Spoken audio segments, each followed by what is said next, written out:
আসসালামু আলাইকুম ওয়া রাহমাতুল্লাহি ওয়া বারাকাতুহু। হ্যান্ডরাইটিং বাংলার পক্ষ থেকে সবাইকে স্বাগতম। বন্ধুরা, আজকে শিখাবো কিভাবে বায়োডাটা লিখতে হয়।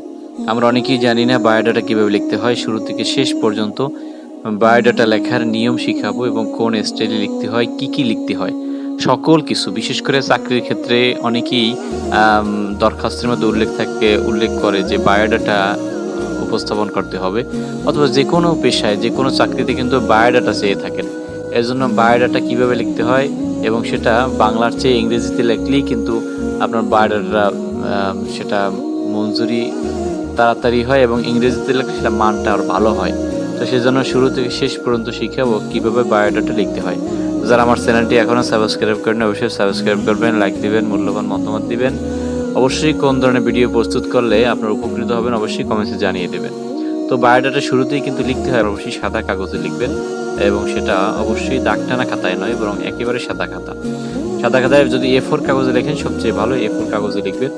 A4 কাগজে লিখে বাম পাশে 1 স্কেল, উপরে 1 স্কেল এবং নিচে এবং ডান পাশে হাফ স্কেল ভাঁজ করে নেবেন।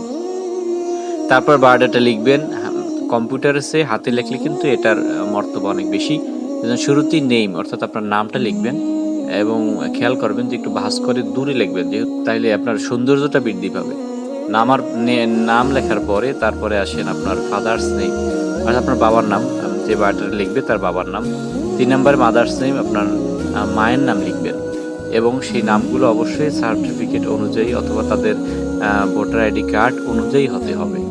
4 নম্বরে ডেট অফ বার্থ, আপনি যদি প্রার্থী হয়ে থাকেন অবশ্যই আপনার জন্ম তারিখ লিখতে হবে।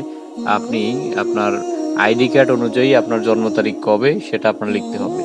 5 নম্বরে আপনাকে লিখতে হবে প্রেজেন্ট অ্যাড্রেস, আপনি বর্তমানে কোথায় থাকেন এবং সেই ঠিকানাটা কিন্তু লিখতে হয়। ভিলেজ, তারপরে পিও অর্থাৎ পোস্ট অফিস, পিএস মানে পুলিশ স্টেশন অর্থাৎ উপজেলা বা থানা যেটাকে বলা হয়, তারপর ডিস্ট্রিক্ট, জেলা, এটা কিন্তু বিস্তারিত লিখতে হয়।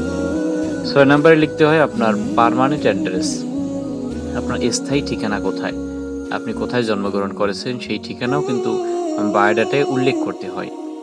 এবং 7 নম্বরে জেন্ডার, আপনি মহিলা নাকি পুরুষ সেটা কিন্তু অবশ্যই সেটা উল্লেখ করতে হবে। 7 নম্বরে ব্লাড গ্রুপ, আপনার রক্তের গ্রুপ কি সেটা উল্লেখ করতে হয়।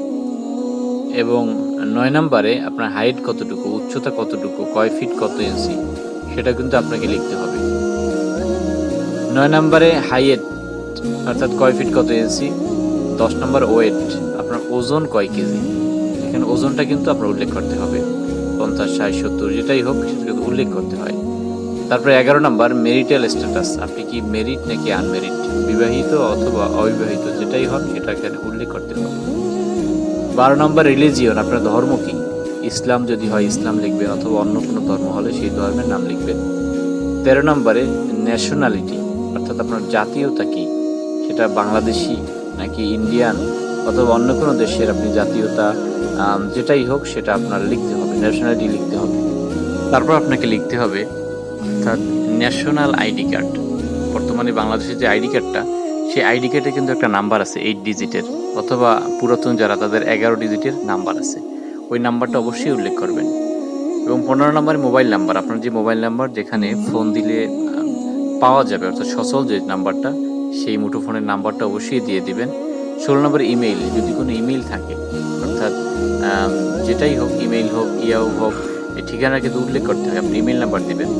এবং 17 নম্বর যেটা এডুকেশনাল কোয়ালিফিকেশন, আপনার শিক্ষাগত যোগ্যতা কি কি সেটা অবশ্যই এই বায়োডাটায় উল্লেখ করতে হয়।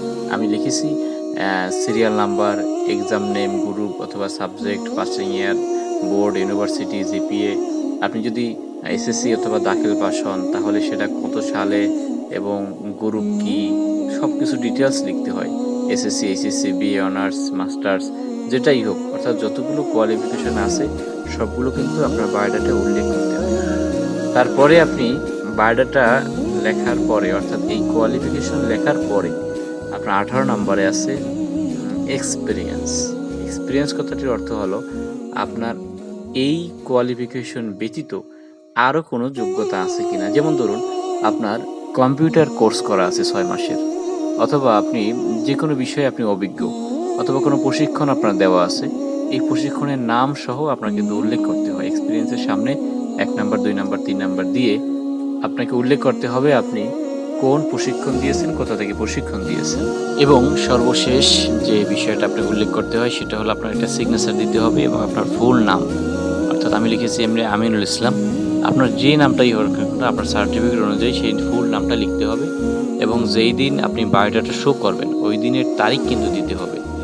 এই নিয়মে যদি আপনি বায়োডাটা লিখেন তাহলে শুরু থেকে শেষ পর্যন্ত দেখবেন যে আপনার বায়োডাটা কোনো আইটেম বা কোনো বাদ যায়নি, অর্থাৎ শুরু থেকে শেষ পর্যন্ত যদি আপনি সবগুলো ঠিকমতো লিখতে পারেন তাহলেই আপনার পরিপূর্ণ বায়োডাটা লেখা হবে। এবং আশা করি বায়োডাটা আপনি হাতে যদি লেখেন, অনেকেই বলে হাতে বায়োডাটা শো করার জন্য, এই সিস্টেমে আপনি বায়োডাটা লিখলে আশা করি আপনার আর কোনো ভুল হবে না। এবং এই নিয়মটা যদি আপনি মুখস্থ রাখতে পারেন, মনে রাখতে পারেন, তাহলে সকল ক্ষেত্রে বা যে কোনো সময় বায়োডাটা লিখতে পারবেন। তো ভিডিওটি ভালো লাগলে অবশ্যই লাইক দিবেন, মূল্যবান মতামত দিবেন। আর এখনও সাবস্ক্রাইব না করলে অবশ্যই সাবস্ক্রাইব করবেন। হ্যান্ডরাইটিং বাংলার পাশে থাকবেন, সুস্থ থাকবেন। আসসালামু আলাইকুম ওয়া রাহমাতুল্লাহি ওয়া বারাকাতুহু।